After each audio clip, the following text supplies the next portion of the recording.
asking the villagers if anyone was seriously hurt as Banshida and the succubi confirmed there were no major losses, only minor injuries, causing several villagers to stare at him with heart-filled eyes while praising his overwhelming strength and wondering how they could ever repay him.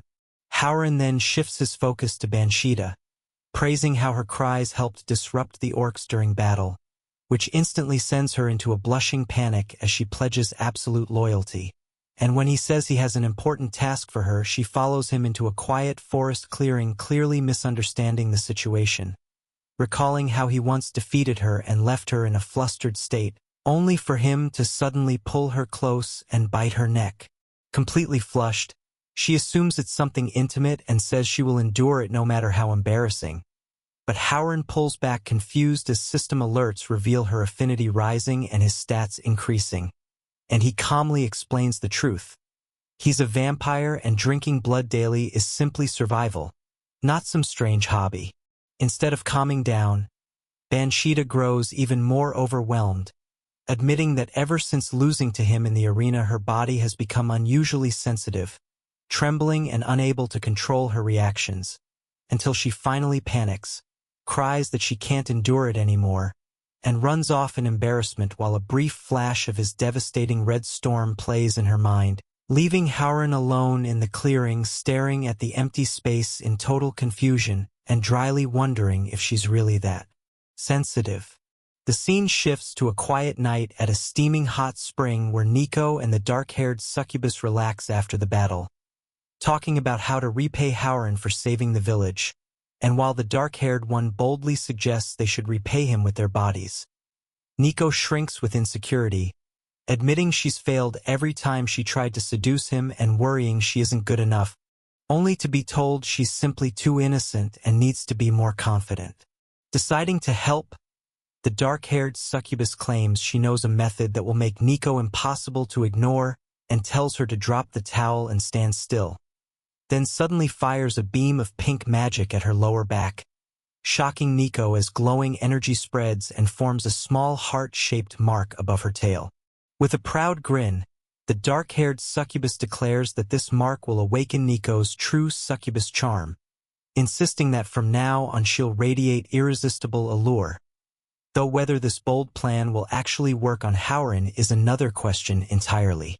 Back at the hot spring, Nico looks down nervously at the glowing mark forming on her body, asking what exactly this object is, and the dark-haired succubus smirks confidently, explaining that while Nico's combat ability surpasses most succubi, her seduction skills are practically non-existent. But with this mark everything will change, and as the pink magic fully settles into an intricate heart-shaped crest, she proudly declares that Nico has now become a true succubus. Meanwhile, under the full moon outside his residence, Harem calmly reviews his status window, noting that the mana cost of Winter's Pact is far too high and that he needs to restore his spirit points to push his combat limits higher. And instead of resting, he's inside doing intense one-handed push-ups, sweat dripping as his strength and endurance stats remain high only because he maintains them through extreme training. But just as he continues his late-night workout, the wooden floor creaks softly. Bare, wet footsteps approach his room, and Nico appears at the doorway wrapped in nothing but a small towel, cheeks burning red, hearts practically floating around her as the magical crest fuels her emotions.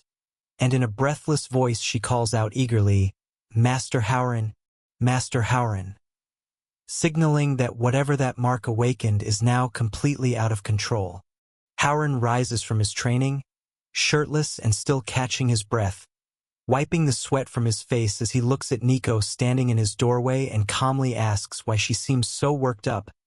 But Nico is completely overwhelmed by the sight of him, face burning red as she internally gushes about how perfectly sculpted his body looks while blurting out that she's too excited and can't control herself. Before he can react, her towel slips to the floor and she stands exposed, leaving Harem stunned and awkwardly trying to process what she's attempting to do. But the glowing pink crest suddenly flashes as the charm effect activates, only for a red system alert to appear declaring that his abnormal state resistance has reached its limit and he is immune to the control effect, instantly nullifying the succubus magic because his stats are simply too high. Far away at the hot spring, the dark-haired succubus freezes in horror as she realizes her mistake. If the lustful mark activates and fails to enchant the target, the backlash falls entirely on the user, and remembering that Harem is no ordinary man but the blood demon himself, she panics at the thought of what Nico is about to suffer. The scene opens in a steamy room where Master Harem, shirtless after training, turns toward Nico and notices she is acting strangely, pointing out the unusual tattoo on her back while she trembles and complains that her body feels unbearably hot. A close look at Nico shows her completely overwhelmed, face flushed, heart patterns swirling in her eyes as she confesses that her mind is flooded with impure thoughts and that the pressure building inside her feels like she is about to burst. Unable to endure it any longer, she squeezes her eyes shut and begs Harem to help her. Driven by the intense heat, Nico throws herself into his arms and clings to him desperately. Though surprised, Harem holds her and tries to calm her down. But when he gently lowers her onto her back and hesitates, worried that she is not thinking clearly, she breathlessly insists that it does not matter and that she accepts whatever he chooses to do. Hearing her plea, he gives in, and they share a deep kiss as the atmosphere softens around them. The scene shifts outside to their wooden cabin under the night sky, hearts floating in the air as time passes. And when morning arrives, Nico suddenly awakens in shock.